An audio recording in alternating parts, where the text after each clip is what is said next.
These are the 7 biggest mistakes teachers make with difficult students. 2 things that I want you to notice as I'm going through them is that they are very, very common. In fact, you'll see these in almost every classroom, and certainly every classroom that is really struggling, you'll see all 7 most of the time. The other thing that I want you to notice is that as we go through them is that they make behavior worse. They tell students that there's something wrong with them. They very effectively communicate that these students can't do it. And this is a devastating message to them. And the reason why teachers use these is that they can work temporarily. So in the very moment they can improve behavior. They all also make sense. So they're like something. It's like they should work. And when you see them, if you were to write them out in front of you, you'd look at them and say, "Hey, yeah, that makes a lot of sense." But they don't work in the classroom. They make things much worse, and they label students so severely and so strongly that these kids can never get out of it. And so we want to reverse course on these things. The first one is a really good example, and it's the use of behavior contracts.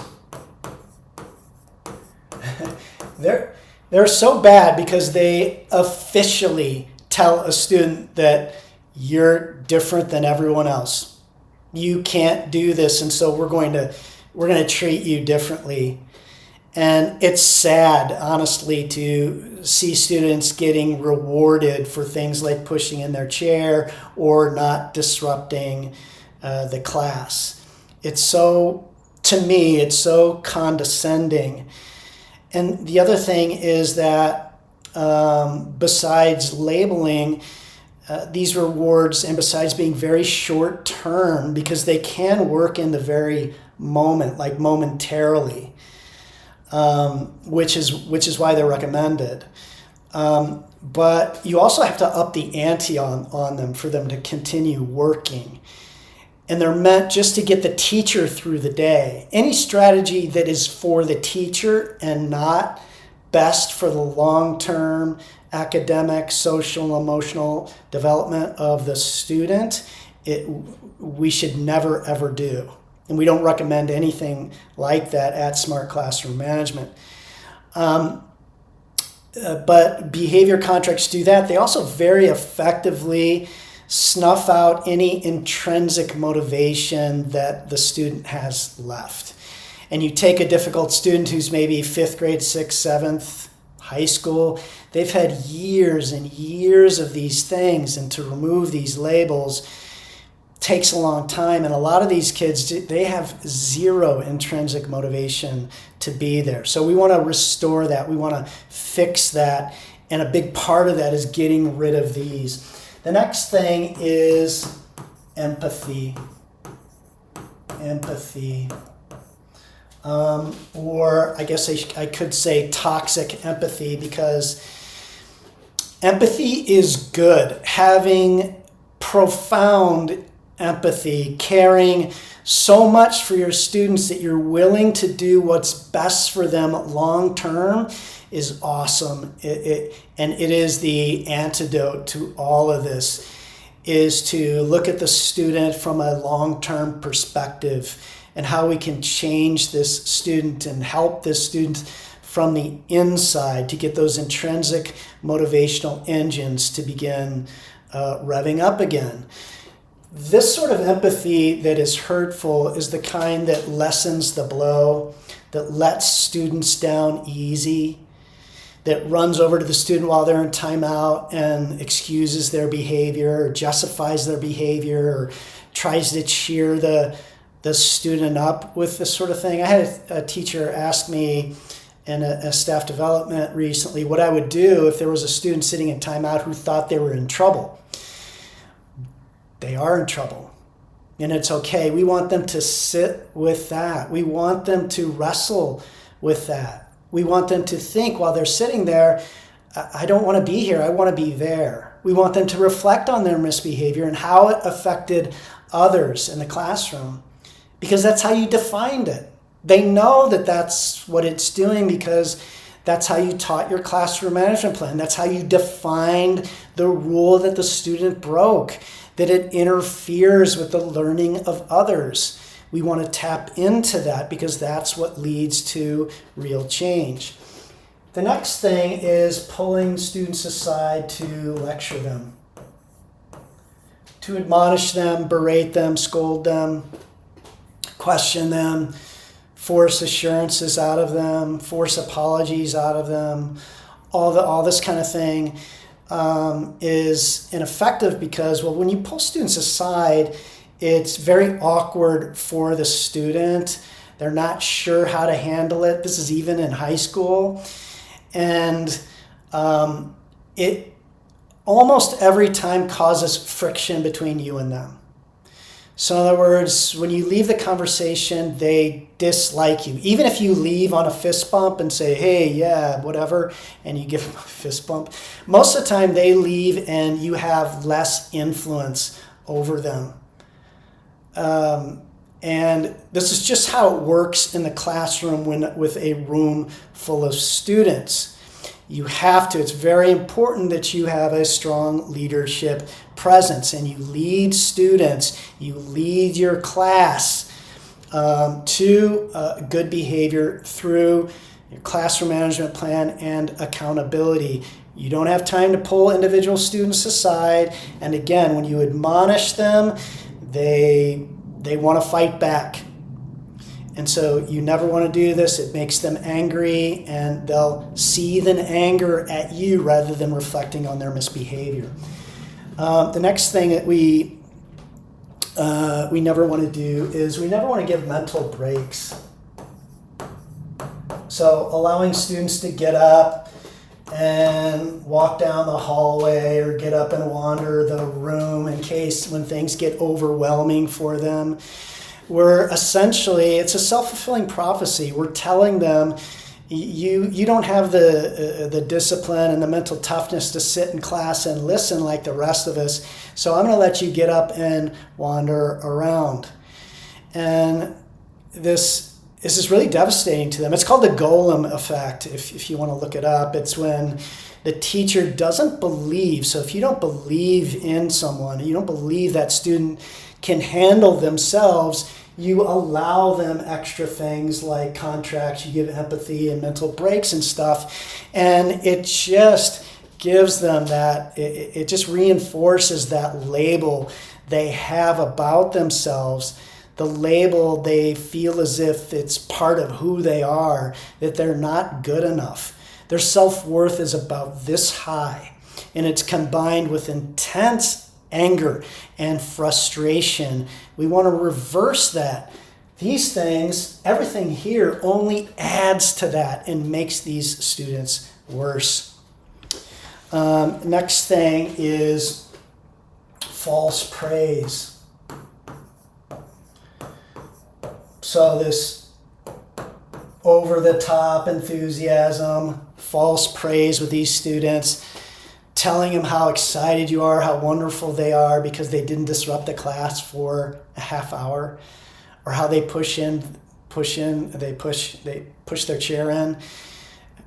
These sort of common expectations that you praise these students for. Again, they can look around and see not everyone is getting praised for these really common things, and it makes them feel just tiny. You reinforce that label that they have when you praise them. It's also, to me, it's just, I feel so sad for these kids because it's so condescending, and it really puts them on it just really pushes them down rather than builds them up. These two often go together in so many classrooms.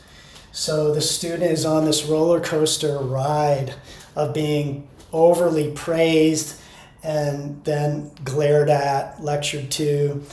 Their behavior gets under this teacher's skin, and the teacher battles, argues, glares, gets into their personal space, this sort of thing. Which brings me to any sort of intimidation is a mistake.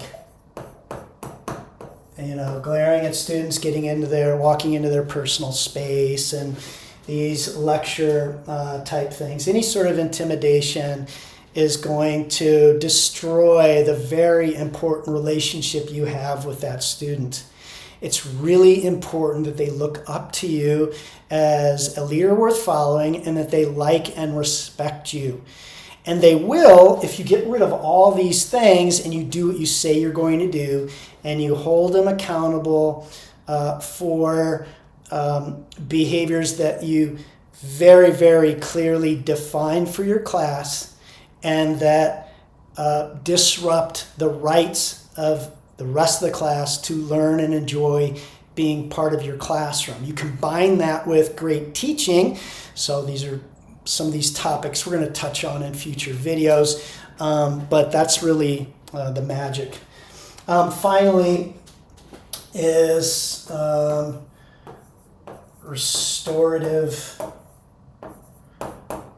practices, which usually come out to applied in the classroom. It's usually these restorative questions. So teachers will pull a student aside and ask why they misbehaved and what they could have done better and what they need from the teacher and this kind of thing. Besides it being really awkward, especially in this day and age, students are very uncomfortable with those kind of one-on-one conversations.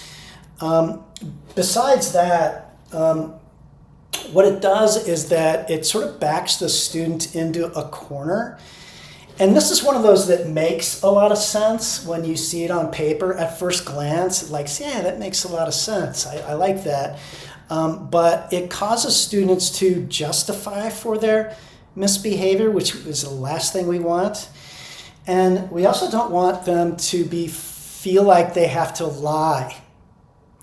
We just want to see the misbehavior and hold the student accountable and let them wrestle with it, let them reflect on their misbehavior, let them think to themselves, I love my classroom, I respect my teacher, I want to be part of the class, I want to be part of something bigger than myself, I want to be part of something that's special there, which is our job to create. I don't want to be here in timeout. And this is how change begins to happen. This is how the intrinsic motivational engines begin to churn when we get rid of all of these things. Okay? Which brings me to the last thing. Oh, before I do, please do me a favor and subscribe to this channel. Give this video a thumbs up. If you like it, please leave a comment below. I would really appreciate it. And so, what are you going to do instead of these things? Well, it's much simpler. This is an approach we've been working on for forever at Smart Classroom Management, more than 30 years, 17 years since the founding of Smart Classroom Management. We've been working with thousands of teachers and classrooms around the country. This stuff really works. Some places that you can go to find out more and to learn how to apply this. First of all, know that what really works with these kids is clean, fair accountability. And then culture and classroom culture. So culture of good behavior, hard work, excellence, cool stuff, learning great stuff in the classroom. This is the magic. I'll leave some resources below. We have a website, Smart Classroom Management. There are almost 900 articles. There's a whole section, dozens of articles on challenging, on difficult students, if you want to read those. We also have classroom management plans there. We have books if you want everything at your fingertips. And I'll also leave a link to, there's an article about a video, how to transform difficult students. I'll leave that also below, and that'll give you sort of the next steps from this, okay? I hope this all helps. I hope you're having a great week. I'll see you next time.